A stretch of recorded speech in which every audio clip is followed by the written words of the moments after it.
Hi everyone, this is going to be my video on the various ways to chop trees. Trees are very important because logs are an incredibly important resource in Don't Starve that you're going to be using constantly throughout your playthrough. And any time you spend chopping those trees is time you're spent not doing something else. And it can also get a little dry and boring when you have to chop 25 trees. So in this video I'm going to go over the various ways of how to obtain logs from trees and chop trees, from very beginner methods to more advanced methods. Hopefully anyone watching this can get better insight on how to speed up their Don't Starve playing experience and to get logs more efficiently.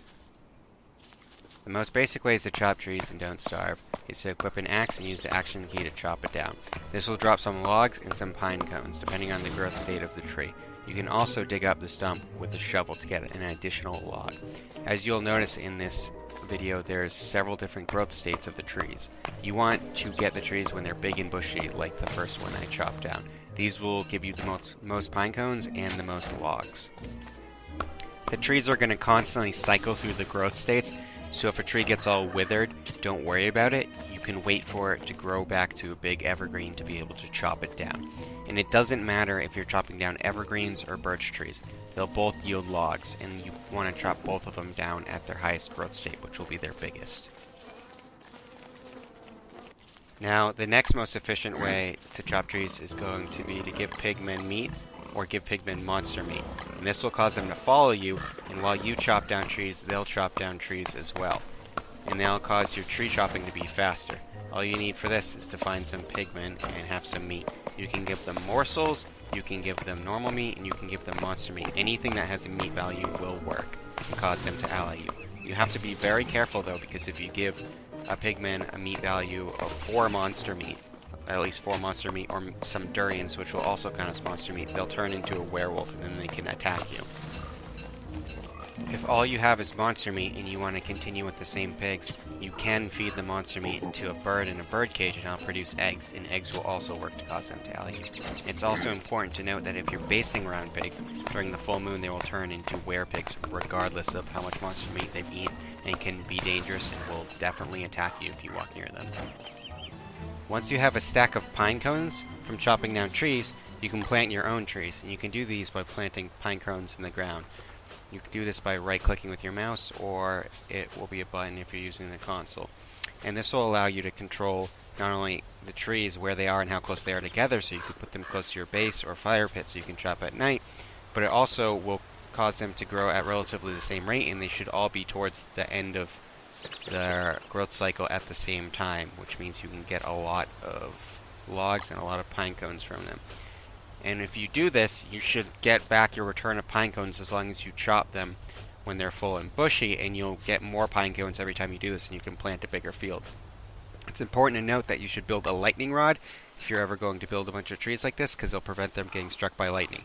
And also during the summer, they could smolder and burn, so you either want to keep them off the screen and not loaded, which will be farther than 20 tiles away from you, or you want a fling-o-matic to prevent them from smoldering. And once you have planted your trees and they've all grown, what you could do is you can put some pig houses next to them, which will produce pigs, so you always have 3 to 4 pigs to help you chop the wood. This is slightly more advanced, because now you have to plant your own trees and make your own pig houses. But it's still very, very easy to do, and you can do very early in the game to increase your chopping speed. And this will increase your chopping speed by a lot. I'm chopping these trees almost 3 times faster than if I do it myself, because I have these pigs helping me. Alright, a slightly more advanced method is going to be to use an old bell to cut down the trees. You want to plant them so there's a space for you to stand in the middle and ring your old bell. And then move out of the way, and the Bigfoot will do the rest. It's important that you note you shouldn't plant these anywhere near your base, because as the Bigfoot's walking up, he will destroy things with his first couple stomps and when he's walking away. So make sure nothing is within 20 tiles. Alright, so now let's talk about pine cones. We're going to light this stack of pine cones on fire, this stack of 2, and this stack of 18 pine cones. And then we're going to extinguish them with the ice staff. Now we're going to exit the game, and then we're going to come back in. When we come back into the game, each of these stacks of pine cones is going to be planted as a sapling. Now you'll notice that the one is just going to be one sapling, the stack of 2 is going to be 2 saplings, and the stack of 18 is going to be 18 saplings, as we can see here. It's important to note, though, that each of these is only going to produce 1 tree, which I will demonstrate further. You can also use a fling-o-matic to extinguish the pine cones after you light them. This is going to be a little more efficient on resources, and it's also going to be completely necessary for the glitch we're going to do in a little bit. This is going to be necessary because it'll extinguish a lot of fires, whereas Ice Staff is only going to put out the one that you target.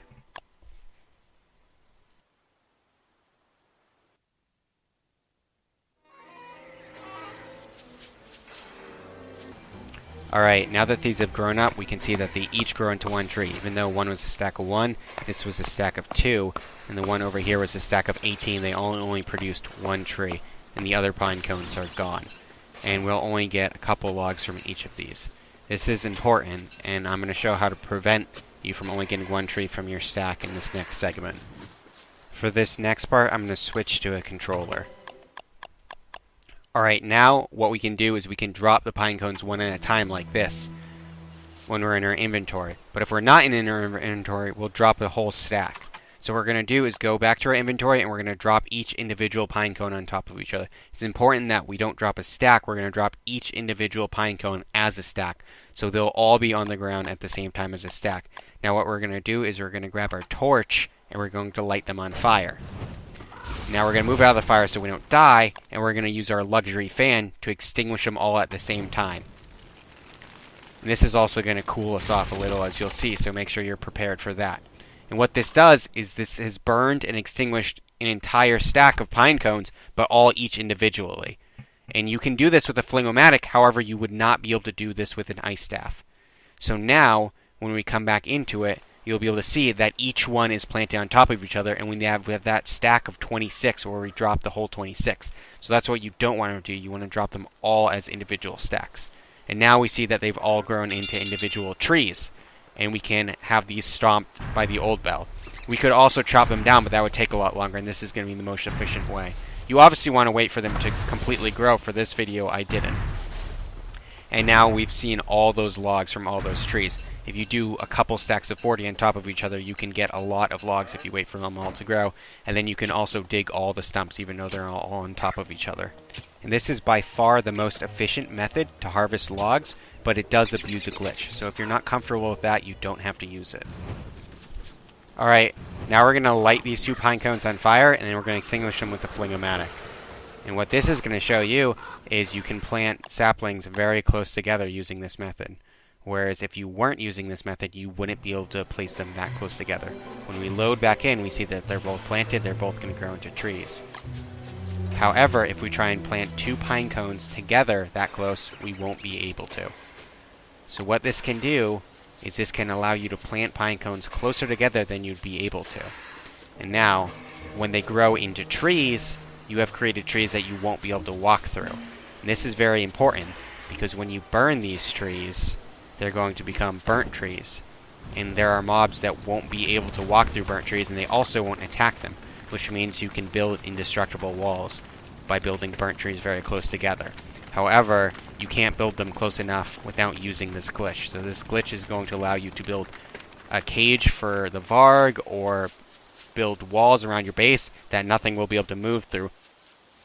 Alright, and that's the end of this video. If you learned something or you enjoyed the video, make sure to like, subscribe it, comment. I mean, it's your life. You know, do whatever you want.